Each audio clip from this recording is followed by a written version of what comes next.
Hey, welcome to The Explainer. Today we're going to try and unpack a source video that looks at Donald Trump's very complex and, well, often contradictory stance on mail-in voting.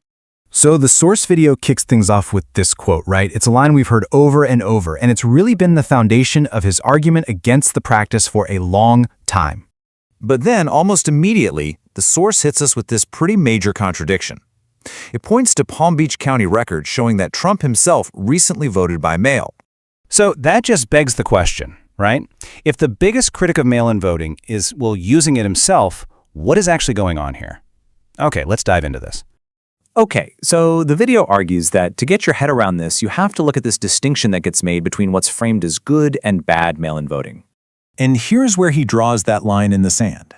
He's saying absentee voting, where you have to request a ballot for a specific reason, that's okay.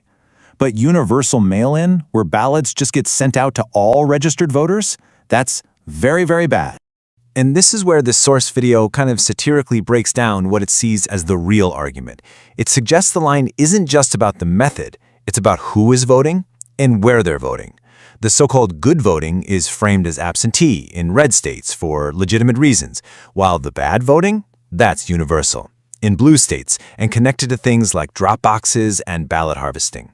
Okay, so if the argument is that one type of mail-in voting is corrupt, that brings us right to the heart of the matter, the central claim of fraud. So let's look at the data the source uses to tackle this.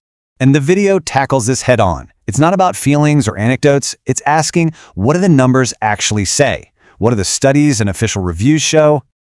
All right, so the first piece of data they put forward is this number right here. Okay, so what is 31? Well, according to a study by law professor Justin Levitt that the video cites, that's the number of credible voter impersonation cases that were found. And get this, that's out of more than 1 billion ballots cast over a 14-year span. 31 out of a billion. It's tiny. And then the video brings up another data point, this time from a specific state-level review.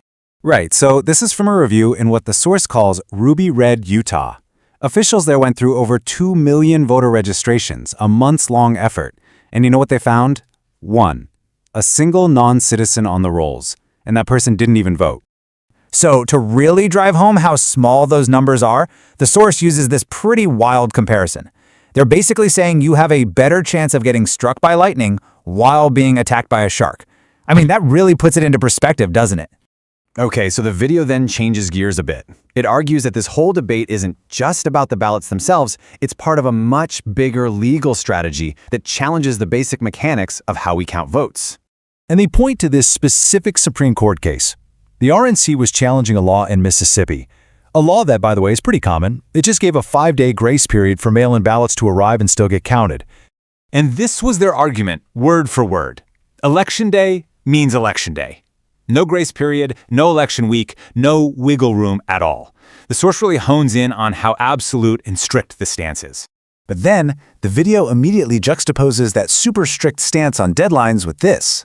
They point out that the Department of Justice itself apparently blew past its own legally mandated deadline to release files on Jeffrey Epstein. The source presents this as a pretty glaring inconsistency. So the source video is basically saying, look, if the data on fraud is what it is, and the argument about deadlines seems to be applied selectively, then what's really driving all of this? And the video offers up this quote as the real answer. I don't know how people can vote for these people. The suggestion here is that the problem isn't how people vote, it's simply that they vote for the other team. And that leads to the source's next point, that this whole focus on voting is basically a solution in search of a problem. The video claims it's because there's not much else to run on, pointing to things like the cost of groceries and gas, healthcare, and job numbers. Basically areas it alleges Trump can't use to his advantage. And this all leads to the source video's ultimate conclusion. It's not about election integrity. It's about power. The video frames these efforts as the actions of someone trying to hold on to power by any means necessary, especially by questioning votes that likely won't go their way. So this really leaves us with a final, pretty big question that the source material brings up. If the data shows that fraud is incredibly rare and the rules seem to be applied inconsistently, what does this whole debate really tell us about the health of our democracy and the trust we have in the system itself?